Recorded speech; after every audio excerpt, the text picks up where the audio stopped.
anak ng dalita, natigib ng luha, ang naritong humihimik na...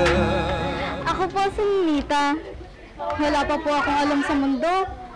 Dati mahilig akong maglaro sa kalye pero ngayon ay puro comics na lang.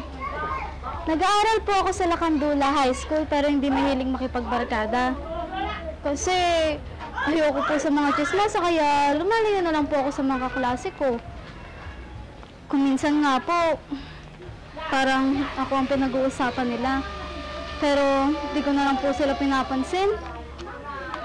Mahirap na pamilya lang po ang nakagisnan ko.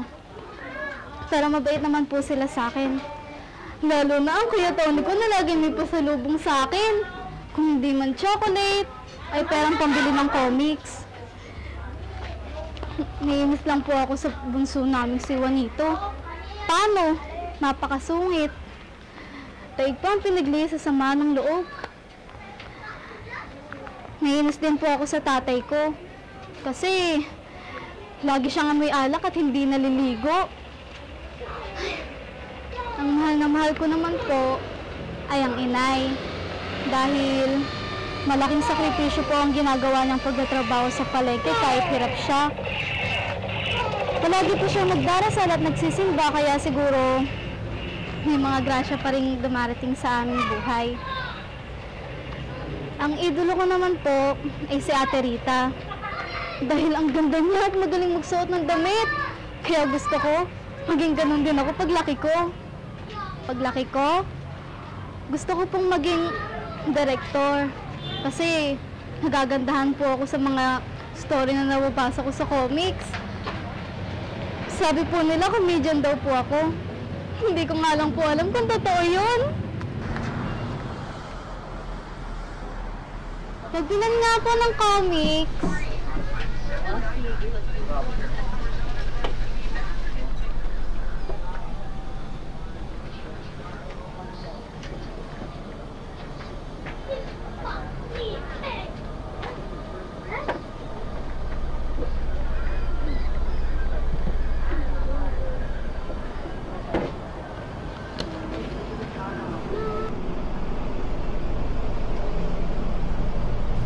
Naalala ka ngayon? Ang extra kaibigan ko, ibinigay ko. Pila extra. Di ba araw ng Biyernes ngayon? Araw ng Quiapo? Sayang ang 20 pesos, 10 pesos, kitain mo yun. Gusto yung nanay ko maraya kong gawin sa gusto? Bakit ka naman makikinig sa kanya? Pwede naman pumasada pa. Hanggat ating gabi kung gusto mo. Wala sa magagawa doon. Ayoko, Tay. Ayoko puyatin si nanay sa paghintay sa akin. Sana nakakapagod ng sobrang init. Siya nga pala, hindi ko napansin. Hindi nyo naman tayo mapansin eh. Wala naman kayo sa initan. Magkano pala ngayon ang kinita mo? 50 ho. 50 lang? Naplato kasi isang gulong kumandang alas 2. Naplat. Isang gulong, 10 piso. Hindi na masama. Baka naman gusto mo ako agyan kahit kaunti. Kay nanay ho lahat ito. Lahat? Nangako ako kay nay. Loko ba, Diyos ay napinagkakutangan niya. Utang! Wala na katapos ang utang na yan. Hanggang ngayon, di pa rin nababayaran.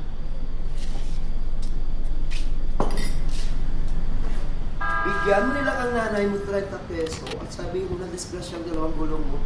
O di, may 10 piso pa ko para sa isang buliber. Yung natitira 10. Saan ho punta? Doon, baka nakalimutan mo Nailimutan. Ang alin ho? na dati, ikinukupit kita ng pansinin sa nanay mo. Napakatagal na ho noon. At di na ulit wala noon. Paano? Hindi na ako nagkakaroon ng pagkakataon na makapagtrabaho. Baka ang ibig nyo sabihin na hindi na kayo nagtrabaho uli. Marami naman dyan sa dumating ah. O sige, sige. Tingnan ko kung malakas pa ako.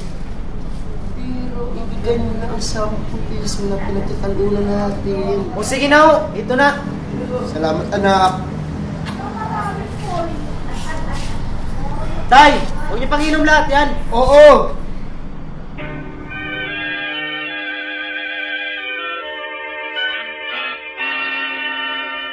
You taught my heart how to dream, thrilling each moment divine. For a while you were mine. Now I'm alone in despair. I never thought love would end, and broken dreams would remain, changing my joy into pain.